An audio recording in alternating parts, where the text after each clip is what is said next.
सखुबाई का नियम था, जैसे जनाबाई हुई है वैसी ही हुई है सखुबाई। पंडरनाथ का मेला लगता था और पंडरपुर मेले में नित्य जाती, मतलब जब मेला लगता था तो मेले के समय पे नित्य जाती थी सेवा करने। लेकिन अब सखुबाई का हो गया ब्याह, शादी हो गई। शादी हुई तो ससुराल आ गई। अब ससुराल आई तो मायके और ससुराल में कुछ तो अंतर होता है। तो सखुबाई की जो सासों मां थी वो बड़ी तेज। पहले होता था सास तेज होती थी, बहू एकदम सामान्य होती थी। आज तो जितनी तेज सास उससे दुगनी तेज बहू। क्या होता है, एक बार क्या हुआ, एक सास और बहू बैठी थी।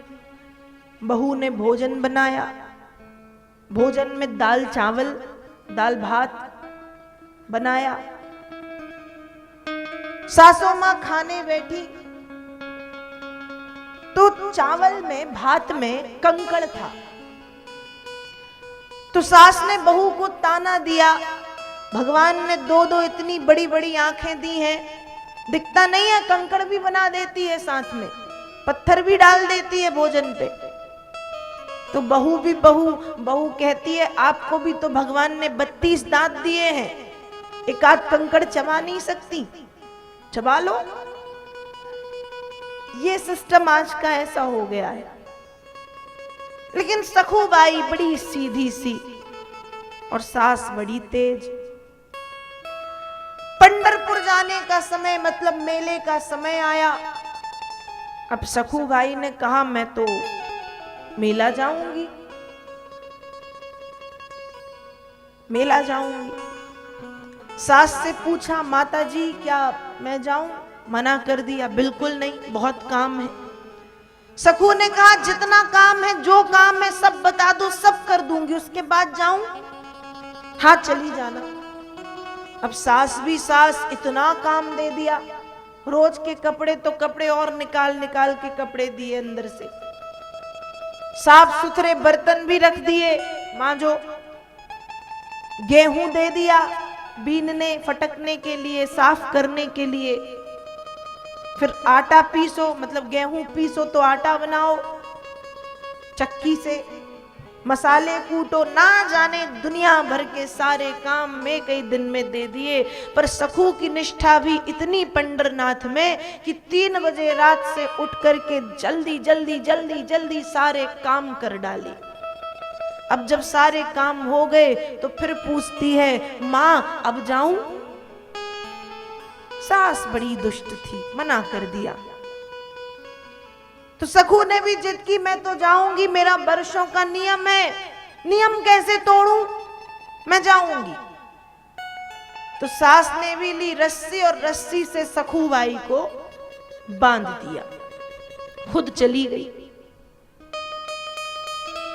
अब यहां सखुबाई बंधी, क्या हुआ, स्वयं भगवान पंडरनाथ प्रकट होते हैं। स्वयं भगवान पंडरनाथ प्रकट होते हैं और स्त्री का वेश धारण करते हैं। और शास्त्रों में आता है, भक्त चरितांक में ही यह कथा आती है, भक्तों की कथा मतलब भक्त चरितांक। छल से बल से कपट से, छल से बल से कपट से, करे भक्त को काज, बंधे रहे नारी बने, सखुबाई के काज। भगवान पंडरनाथ ने स्त्री का वेश धरा, सखू से कहा कि मेला जाना है? हाँ जाना है। खोल दिया, रस्सी खोल दी। सखू को लगा होगी मेरे आस पड़ोस की देवी। जैसे ही सखू गई तो भगवान ने खुद सखू का रूप धर लिया और रूप धर करके अपने आप को रस्सी से बांधा, जिसमें जब सासू मां आए तो सखू बंधी दिखाई दे। तो कहने का मतलब ये है कि भगवान तो भक्त वत्सल हैं, अपने भक्तों के लिए सब कुछ करने को तैयार हो जाते हैं। तो आज जब देवताओं पे विपत्ति आई है, विपत्ति कैसी? कहा देवताओं पे विपत्ति आई है कि देवताओं के स्वर्ग में राक्षसों का निवास हो गया है। देवता यहां वहां मारे मारे भटक रहे हैं।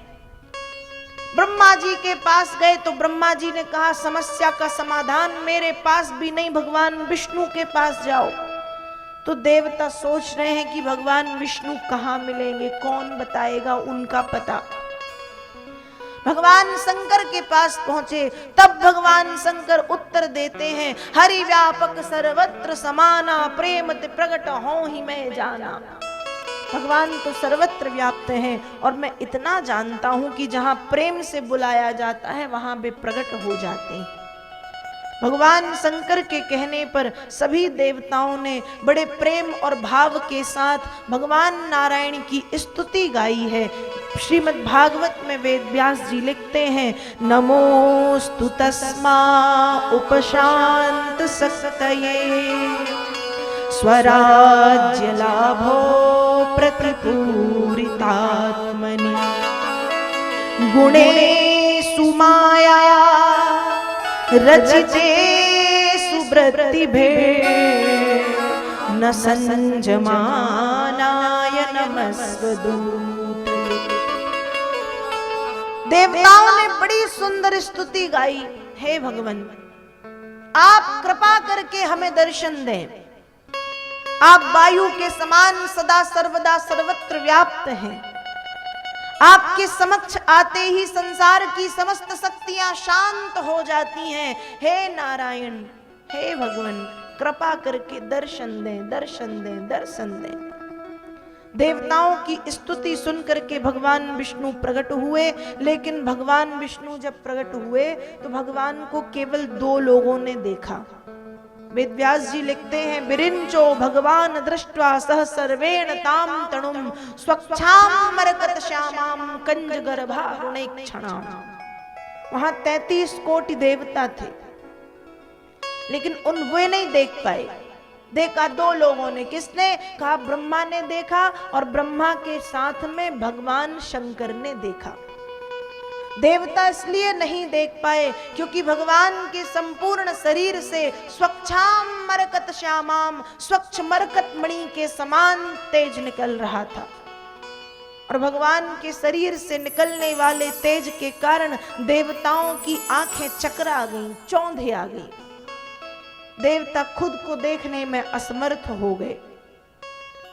तब भगवान ने अपने तेज को शांत किया, देवताओं ने दर्शन किए, अपनी समस्या भगवान को बताई। तब भगवान ने देवताओं को उपाय बताया और कहा, अमृतोत्पादने यत्नः क्रियताम् अविलंबितम् यस्य पीतस्य वै जन्तुर् मृत्युग्रस्तो अमरो भवेत्।